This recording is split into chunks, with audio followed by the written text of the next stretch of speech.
kelas 12 yang saya banggakan. Pada kesempatan kali ini kita akan melaksanakan pembelajaran daring pendalaman kimia. Tapi materinya adalah melanjutkan dari daring kimia pada minggu yang kemarin. Jadi pada kesempatan ini kita melanjutkan pertemuan yang kemarin walaupun di pelajaran pendalaman kimia.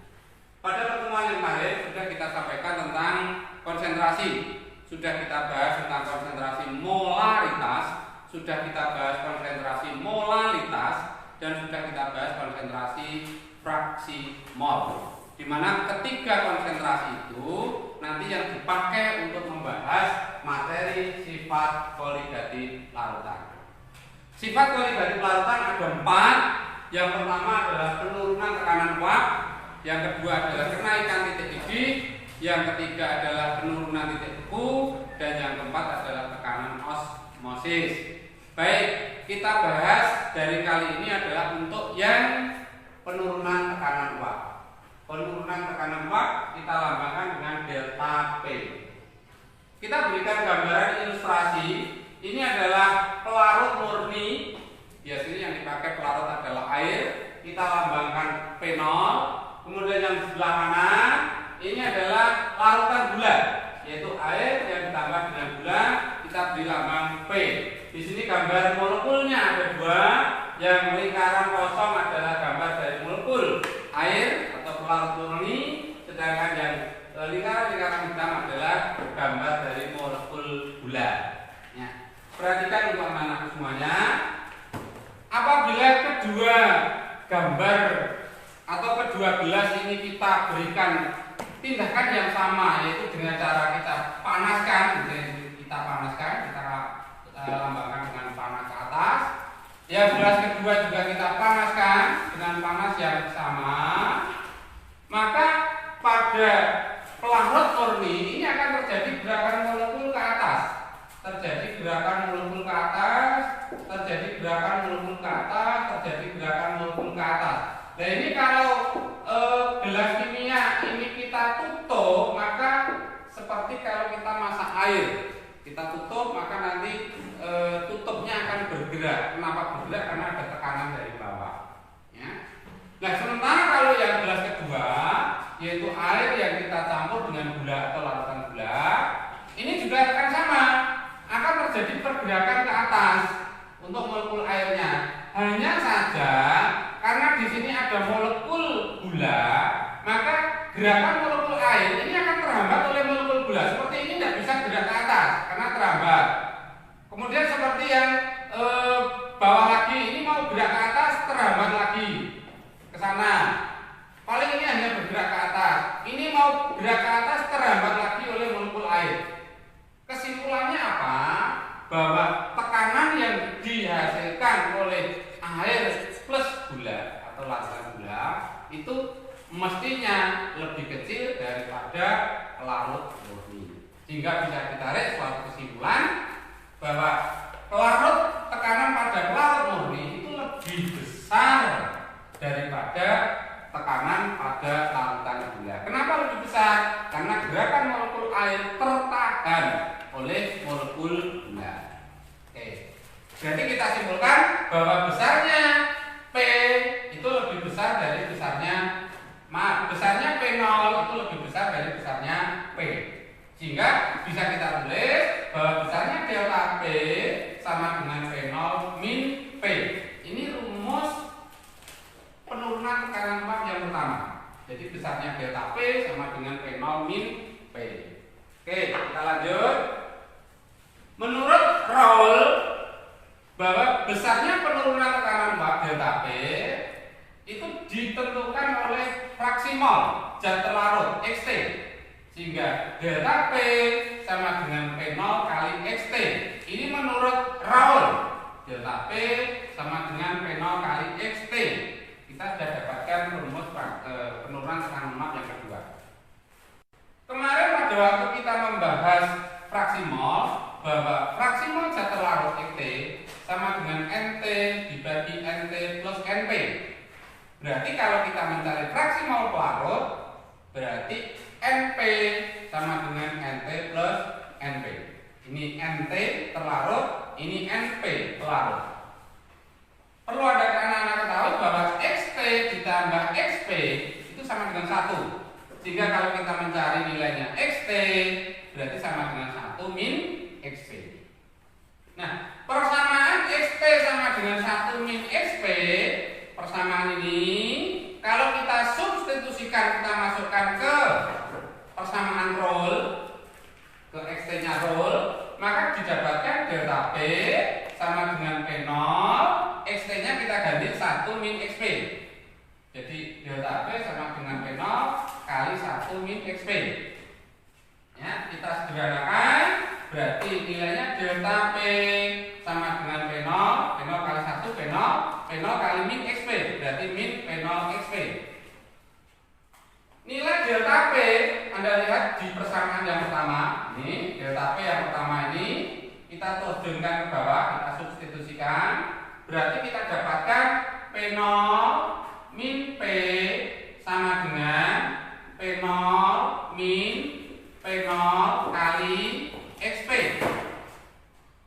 Kalau P0 dan P0 kita jadikan 1, berarti P0 min, ini di ruas kanan pindah ruas kiri, berarti menjadi min P0. Kemudian kita teruskan, berarti min P0 kali XP sama dengan, ini yang pindah ke ruas kanan, maaf, ini ruas kanan, P0 kali XP pindah ke ruas kiri, berarti menjadi plus gitu. Jadi P0 nya di atas, P0 yang ada di sebelah kanan pindah ke kiri, berarti menjadi min, karena plus menjadi min. Kemudian P0 XP yang semula di kanan pindah ke kiri, berarti menjadi plus, dan min XP pindah ke kanan, berarti menjadi P. Berarti P0 min P0 habis. Akhirnya kita dapatkan apa? Persamaan yang ketiga. Apa persamaan yang ketiga? Persamaan yang ketiga bahwa nilainya P itu sama dengan P0 kali XP. P0 kali XP. Nah, inilah persamaan penurunan tekanan Pak. Jadi ada 3 persamaan. Delta P sama dengan P0 min P, delta P sama dengan P0 kali XT, dan P sama dengan P0 kali XP. Tinggal soal yang ditanyakan apa. Oke, untuk contoh yang pertama.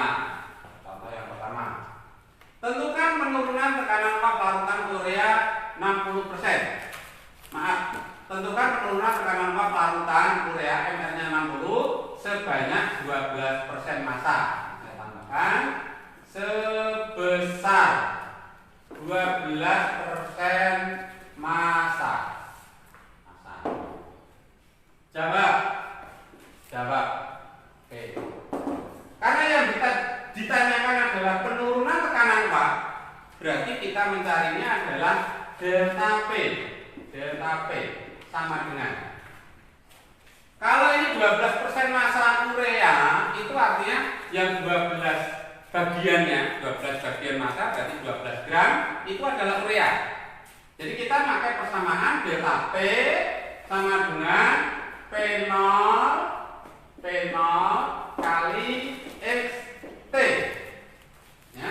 Cuma di sini P0-nya belum diketahui. Tentukan penurunan tekanan larutan urea MR60 sebesar 12% massa jika, ini saya tambahkan, jika tekanan uap pelarut murni sama dengan 76 cm Hg misalnya. Nah, 76 cm Hg. Berarti jawabnya delta P sama dengan P0 kali XT. Berarti delta P sama dengan P0-nya adalah ini, tekanan uap pelarut murni, yaitu 76 kali XT. XT-nya adalah NT dibagi NT plus NP. Berarti sama dengan 76 kali NT itu adalah gram per mRT. N adalah mol dibagi gram per mRT plus gram per mRP larut. Kita lanjutkan di sini. Berarti kalau begitu delta P sama dengan 76 gramnya sudah terlarut adalah karena 12% berarti 12 per ml-nya 60 dibagi 12 per 60 ditambah sisanya, karena persen itu 100, ureanya sendiri sudah 12, berarti pelarut airnya tersisa 88 dibagi ml dari H2O yaitu 18. Berarti kita dapatkan delta P sama dengan 76 dikali 12 dibagi 6 itu 2, berarti 0,2 dibagi 0,2 ditambah 88 dibagi 18. 88 dibagi 18 adalah 5. 88 dibagi 18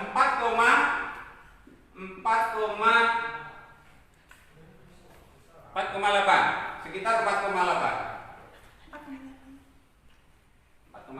Oke, berarti kalau begitu nilainya delta P berarti sama dengan 76 kali 2. 76 kali 2 itu berarti 152. Berarti 15,2 dibagi 5. 15,2 dibagi 5 ketemunya berarti 3,04 ya. 15 dibagi 5 kan berarti 3, masih 0,2 dibagi 5 kan berarti 0,04, berarti 3,04. Apa satuannya? Satuannya adalah sentimeter Hg. Ini nilai dari penurunan tekanan uap, ya, nilai dari penurunan tekanan. Silakan anak dicek lagi untuk hasil bagi hasil kalinya. Yang penting prosesnya adalah semacam ini, ya. Jadi dicari NT-nya dulu, yaitu 12 dibagi 60 karena MR dari urea itu adalah 60. 12 dibagi 60 adalah 0,2. Kalau 12 bagi 6 kan 2, berarti kan 0,2 begitu. Kemudian 88 dibagi 18 kan 4,8, sehingga ketemunya 0,2 ditambah 4,8 berarti 5. Oke. Lanjut contoh yang kedua. Sekali lagi tolong untuk hasil bagi dan hasil kalinya dikoreksi lagi. Nomor 2. Tentukan tekanan uap larutan gula MR 180 jika ke dalam 98 gram air dilarutkan 9 gram gula. Dan tekanan uap jenuh air pada jenuh tersebut adalah 76 cm Hg. Oke, jawab. Yang ditanyakan adalah tekanan uap larutan gula. Tekanan uap larutan gula berarti P. Kalau ini tadi yang ditanyakan penurunan tekanan uap larutan berarti delta P. Kalau yang ditanyakan tekanan uap larutan gula berarti P. Maka jawabnya adalah P sama dengan, kita pakai persamaan yang terakhir, yaitu P sama dengan P0 kali XP. P0 kali XP. Oke, kita masukkan saja, berarti sama dengan P0-nya adalah tekanan uap jenuh larut murni yaitu air 76 cm Hg. Kita tulis angkanya saja, kali XP. XP itu berarti NP dibagi NT plus NP. Kita masukkan, berarti sama dengan 76 kali NP-nya adalah gram per mRP dibagi gram per mRT ditambah gram per mRP. Kita lanjut di sebelah kanan.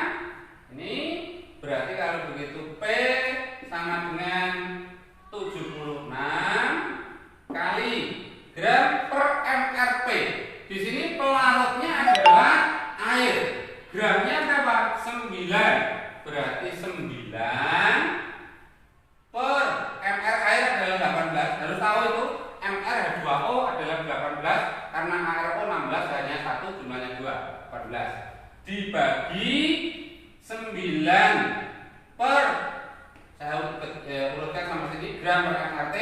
gramnya terlarut adalah gula. Oh sorry, ini tadi ke dalam 98 gram air, berarti ini 98 per 18. Kemudian zat terlarutnya adalah gula, berarti dibagi 9 per mr dari gula adalah 180 ditambah gram per mrp, berarti 98 per 18. Oke, berarti kalau begitu P sama dengan 76 kali 98 bagi 18 itu dapat 5,4, dapat 5,4 dibagi 9 per 18 berarti 0,05 plus 5,4. Berarti kalau begitu hasilnya adalah P sama dengan 76 kali 5,4 ya.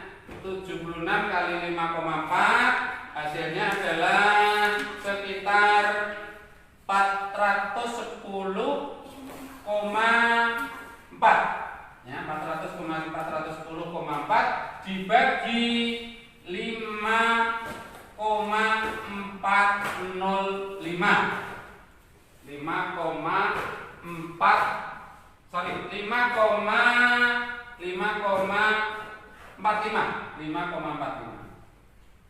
5,45. Hasilnya berarti sama dengan, ya siapa yang tahu 75,3 satuannya adalah sentimeter lagi. Sentimeter. Oke, ini tekanan uap larutan. Kalau soalnya yang ditanyakan adalah tekanan uap larutan dan judulnya adalah penurunan tekanan uap, maka hasilnya harus lebih rendah, turun. Kalau di sini P0-nya adalah 76, maka P-nya harus kurang dari 76. Kalau P-nya 76, P0-nya 76 dan P-nya lebih dari 76 berarti salah. Nah, ini ternyata P0-nya adalah 76 dan P-nya adalah 75,3. Berarti turun, ya, turun. Jika kalau ditanyakan berapa penurunannya, kalau ditanyakan penurunannya, ya berarti 76 dikurangi 75,3. Itu kalau ditanyakan penurunannya. Cuma di sini soal ditanyakan hanya tekanan uap larutan udara. Oke, untuk contoh yang ketiga. Contoh yang ketiga, ini yang terakhir. Contoh yang ketiga. Tekanan uap jenuh air pada suhu 25 derajat Celcius adalah 30 mm Hg. Ini apa? Ini adalah P0. Jadi P0-nya adalah 30 mm Hg. Pada suhu yang sama, X gram glukosa, mR-nya 180, dalam 90 gram air mempunyai tekanan uap 29,5 mm Hg. Ini berarti P. Nah, ini berarti P. Tentukan massa glukosa. Tentukan massa glukosa. Jadi kita kerjakan. Jadi jawab delta P sama dengan P0 min P. Delta P sama dengan P0 min P. P0-nya adalah 30 mm Hg dikurangi P-nya adalah 29,5 mm Hg. Hasilnya adalah 0,5 mm Hg.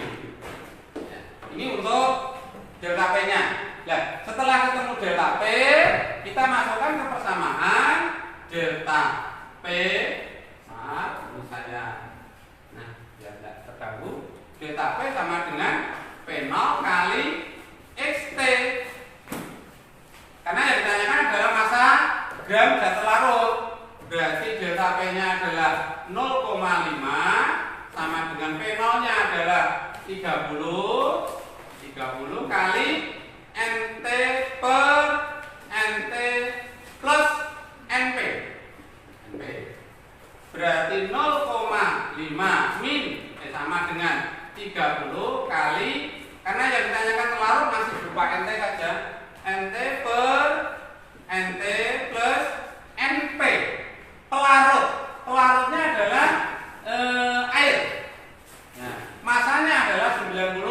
gram. Berarti 90 dibagi 18.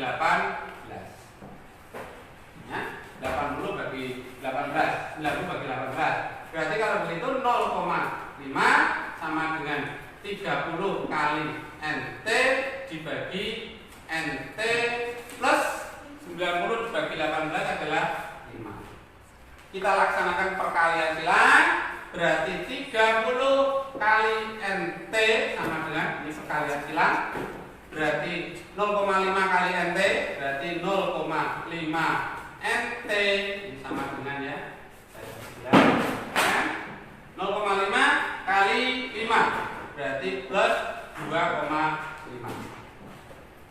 Ini 30 NT, ini 0,5 NT, pindah ruas kiri berarti 30 NT min 0,5 NT sama dengan 2,5. Berarti 29,5 NT sama dengan 2,5. Berarti NT sama dengan 2,5 dibagi 29,5. Hasilnya adalah, yuk siapa tahu berapa hasilnya? 0,84. 0,84 apa? Satuannya adalah mol. Oke, ini baru mol. Padahal yang ditanyakan apa? Gram, berapa gram?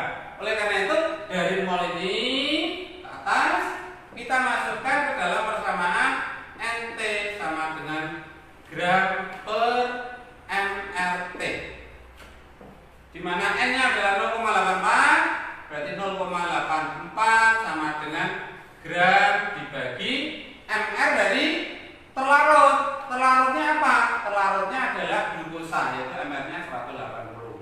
Berarti dibagi 180. Berarti kalau begitu X gram berarti sama dengan 0,84 dikali 180. Hasilnya adalah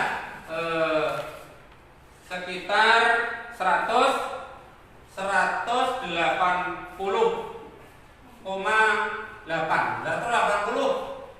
sekian gram. Nah, sekian gram nanti dicocokkan berapa gram. Ini massa yang harus dilarutkan ke dalam 90 gram air. Silakan dicek lagi untuk NT-nya, ya, untuk NT-nya. Jadi 30 NT dikurangi 0,5 NT berarti sama dengan 29,5 sama dengan 2,5. 2,5 adalah setengah kali 5. Setengah kali 5 berarti 2,5. Berarti NT adalah 2,5 dibagi 29,5 ketemu 0,84. Jadi 0,84 sama dengan gram berarti 180. Berarti X gram berarti sama dengan 0,84 kali 180. Ketemu 180 apa 18? Bro, ini dicek lagi. Dicek lagi. Ya, yuk coba dihitung bersama. 84 kali 18. 4 kali 8. 4 kali 8, 8 kali 2 nambah 32 berarti 64. 8 kali 4? 8 kali 4, 8 kali 4, 4 kali 8. 8 kali 2, 16. 16 kali 32 berarti 2. 8 kali 8, 56. 8 kali 8, 8 kali 8, 8 kali 4 dan 64. 64 dengan 3 berarti 67. 67. Kemudian 4, kemudian 8. Berarti 2 1. Ini berapa? 6 8 14 berarti 15. 5 1. 1 5 1 2. Komanya di sini 2 angka di belakang koma. Tapi di sini 1 berarti 1 angka di belakang koma. Berarti 150. Oke, ya betul. Berarti ketemunya 151 gram kalau di belakang. 151 gram. Ya, oke. Itulah cara menghitung massa zat larut apabila diketahui tekanan pelarut murni dan tekanan uap rata. Baik, saya kira untuk pembelajaran sifat kualitatif yang bagian penurunan tekanan uap kali ini cukup. Kemudian jangan lupa untuk tugasnya dikerjakan ya. Untuk tugasnya silakan dilihat di LKS. Untuk soal-soal yang berhubungan dengan tekanan uap silakan dikerjakan ya. Silakan dengan dikerjakan, kemudian nanti bisa dikirim sesuai dengan arahan kami berikutnya pada pertemuan yang akan datang. Saya kira cukup. Saya akhiri untuk hari kali ini. Assalamualaikum warahmatullahi wabarakatuh.